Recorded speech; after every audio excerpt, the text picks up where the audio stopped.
কবে আসছে? বলি পুজোর তো আর বেশি দেরি নেই গো।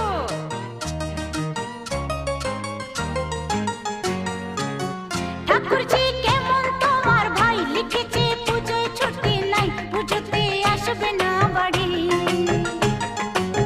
ঠাকুরজি কেমন তোমার ভাই লিখেছে পুজোয় ছুটি নাই, পুজোতে আসবে না বাড়ি। বলো তো লাগে কেমন, বোঝালে বুঝে কি মন।